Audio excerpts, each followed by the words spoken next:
dari Prodi Komunikasi dan Penyiaran Islam, Fakultas Studi Islam, Universitas Sultan Muhammad Syafiuddin Sambas. Di sini saya akan membuat video tentang Khalifah Ali bin Abi Thalib untuk memenuhi tugas UAS mata kuliah Sejarah dan Peradaban Islam oleh Bapak Tommy M. Hum selaku dosen pengampu. Khulafaur Rasyidin adalah para khalifah yang arif dan bijaksana. Ali bin Abi Thalib adalah salah satu tokoh penting dalam sejarah Islam dan khalifah keempat dari Khulafaur Rasyidin. Beliau lahir di Mekah pada tahun 599 Masehi dan tumbuh dalam sungai Nabi Muhammad SAW. Ali adalah sepupu dan menantu Nabi, serta salah satu orang pertama yang masuk Islam. Beliau dikenal sebagai seorang yang bijaksana dan adil serta pemberani karena terlibat dalam banyak pertempuran penting. Sebagai khalifah, Ali berusaha keras untuk menegakkan keadilan dan menyatukan umat Islam yang terpecah. Namun dihadapkan dengan banyak tantangan termasuk perlawanan dari Muawiyah dan kaum Khawarij.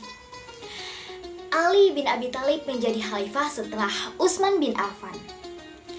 Ali adalah seorang yang berani, bijak, serta memiliki keutamaan-keutamaan yang membuatnya dipilih sebagai khalifah. Namun pemerintahannya dihadapkan dengan banyak sekali tantangan, termasuk perlawanan dari Muawiyah, Thalhah, Zubair, dan Aisyah. Ali berusaha menegakkan keadilan dan perdamaian. Namun, perpecahan di kalangan umat Islam semakin parah. Beberapa perang yang terjadi termasuk Perang Jamal, Perang Siffin, dan Perang Nahrawan yang disebabkan oleh perbedaan pendapat dalam penyelesaian kasus pembunuhan Utsman bin Affan. Masa pemerintahan Ali bin Abi Thalib. Pada masa pemerintahan Utsman telah terjadi berbagai dinamika pemerintahan yang mengakibatkan terbentuknya kaum pemberontak. Terbentuknya kaum pemberontak ini menjadi cikal bakal pergantian kekhalifahan umat Islam karena pemberontakan tidak bisa dibendung. Akhirnya terbunuhlah Khalifah Utsman. Atas desakan umat Islam dan para sahabat, maka naiklah Ali bin Abi Thalib menjadi khalifah. Ali bin Abi Thalib juga terlibat sebagai juru tulis dalam perjanjian Hudaybiyah. Ali adalah sahabat sejati Nabi karena kepandaiannya. Nabi mengangkatnya menjadi salah seorang penulis Al-Quran. Ali fasih dalam agama, karena itulah ia dikenal sebagai penafsir Al-Quran dan penyampai hadis. Pada masa kekhalifahannya Ali bin Abi Thalib, pertikaian politik di kalangan Islam menjadi semakin penting.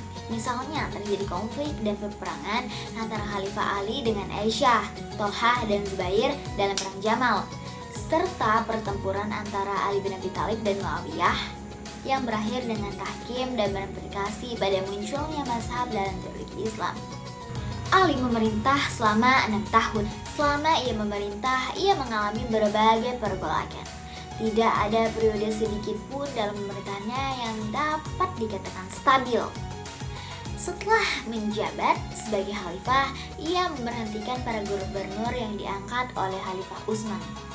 Dia percaya bahwa pemberontakan itu karena kecerobohan mereka. Ia juga menarik tanah yang disumbangkan oleh Utsman kepada negara dan memberikan pendapatannya kepada negara, serta menggunakan sistem distribusi pajak tahunan di antara umat Islam, seperti yang dilakukan oleh Umar. Penyebab terjadinya Perang Jamal atau Perang Unta adalah perang antara Khalifah Ali melawan Aisyah.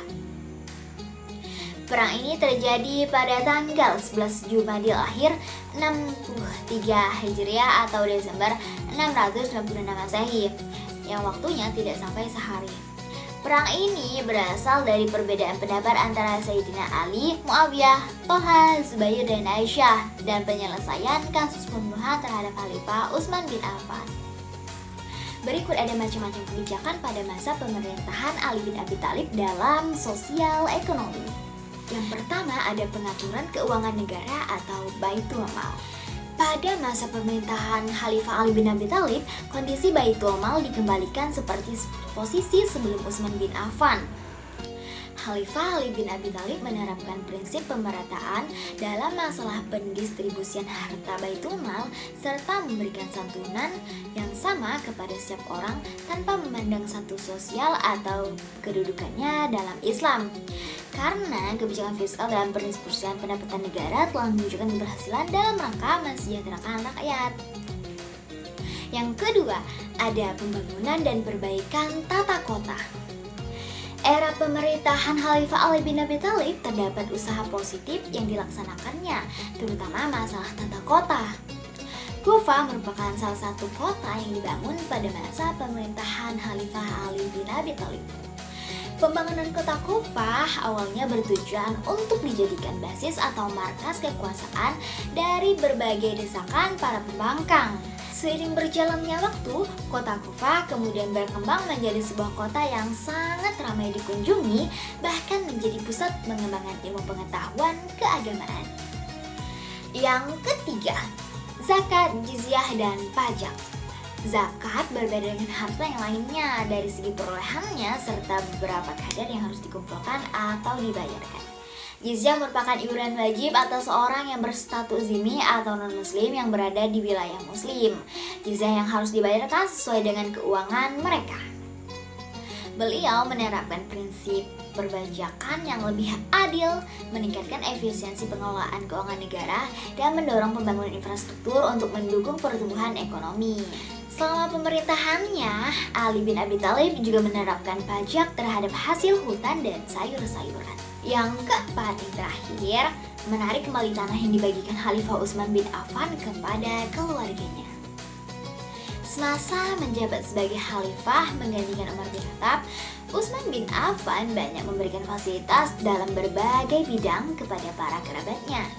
Ketika Ali bin Abi Thalib menjadi khalifah, kebijakan tersebut kemudian dirubah. Ali bin Abi Thalib berusaha menarik kembali semua tanah pemberian Utsman bin Affan kepada keluarganya maupun kerabatnya untuk dijadikan milik negara lagi. Masa pemerintahan Ali bin Abi Thalib berakhir dengan wafatnya pada tahun 661 Masehi. Ia wafat di tangan seorang Khawarij bernama Abdurrahman bin Multajim. Wafatnya Ali bin Abi Thalib menandakan berakhirnya era Khulafaur Rasyidin dan dimulainya era dinasti Umayyah. Cukup sekian penyampaian materi saya tentang Khalifah Ali bin Abi Thalib. Kurang lebihnya mohon dimaafkan. Saya akhiri dengan Assalamualaikum warahmatullahi wabarakatuh.